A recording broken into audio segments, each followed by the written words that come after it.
President Obama issued a statement after her death calling her a brilliant writer, a fierce friend, and a truly phenomenal woman who had the ability to remind us all that we have something to offer.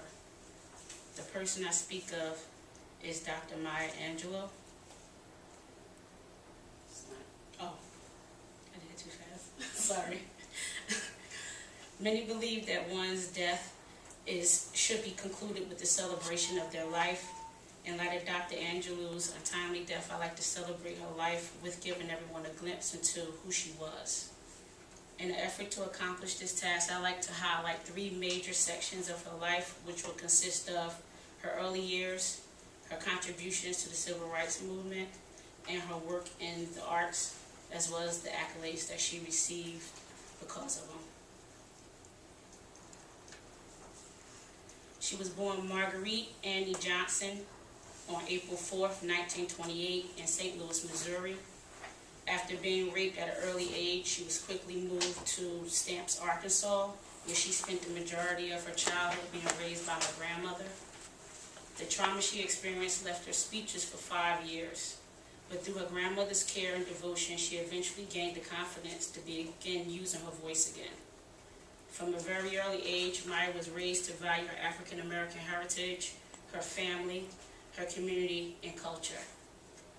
Her love for the arts earned her a scholarship to study dance and drama at San Francisco's School of Labor, but she dropped out soon after to look for work, but she eventually returned to earn her high school diploma while pregnant. She gave birth to her son by the name of Guy a few weeks later, and she was only 16 years old. Surviving as a single parent, Maya took odd jobs to support her and her newborn child. Throughout the process, her love for the arts never wavered, so she continuously pursued work in writing, acting, singing, and dance. During her early 20s, Maya got her big break in the arts and began to tour Europe with the production of the opera Porgy and Bess. From that point on, Maya continuously worked. After traveling the world and pursuing her passions, she found herself living in Ghana, where she began teaching, writing, and editing. She had accomplished a lot in a short amount of time. It was a life that most African Americans in Stamps, Arkansas couldn't dream of, especially since the civil rights movement was still in full swing. As an adolescent, it was in Stamps where she got her experience firsthand racial discrimination and the ugly truth of it. It was because of Dr. Angelou's experiences and the family upbringing that she wanted to get involved in the civil rights movement. After meeting Malcolm X in Ghana, Dr. Angelou returned home at the height of the movement to help Malcolm create his new organization of African American Unity. Unfortunately, Malcolm was assassinated shortly after, and the organization quickly dissolved, but Dr. Angelou wasn't done contributing. Soon after, Dr. King asked her to serve as the Northern Coordinator for the Southern Christian Leadership Conference, or SCLS. During her time at SCLS, she produced numerous plays, events, and walked in multiple civil rights marches.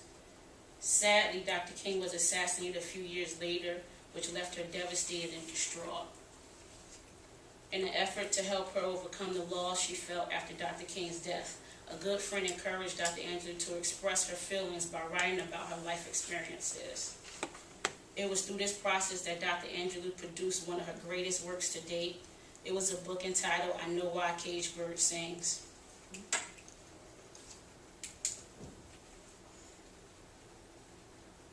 Sorry. The book was published and released in 1970 to international acclaim, enormous popularity, and success, in making her the first African-American author on the bestsellers list. Dr. Angelou didn't stop there, though. 2 years later, she wrote the screenplay and composed the score for the film Georgia, Georgia. The script was the first in history to be written by African-American and filmed. Throughout her years, Dr. Angelou continued her involvement in the arts. She wrote numerous autobiographies, inspirational poems, and books which delved into social, mental, and physical health.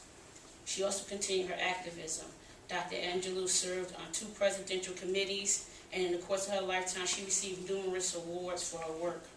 Most notably, the Presidential Medal of Arts in 2000, the Lincoln Medal in 2008, and the highest honorary award one can receive, the Presidential Medal of Freedom in 2010. Despite the fact that Dr. Angela never completed college, she received over 50 honorary degrees and is the Reynolds Professor of American Studies at Wake Forest University. In conclusion, it's clear to say that Dr. Angela lived an extraordinary life.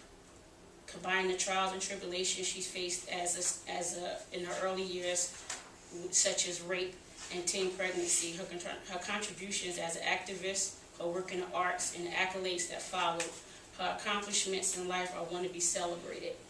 Following her death, her son Guy stated that she was a teacher, activist, artist, and phenomenal human being. In light of his statement, I'd like to end with a quote from Dr. Angela herself, which you'll see on the board above.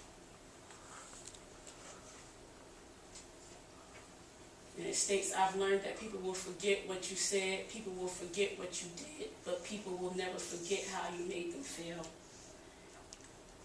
And that's one. Thank you for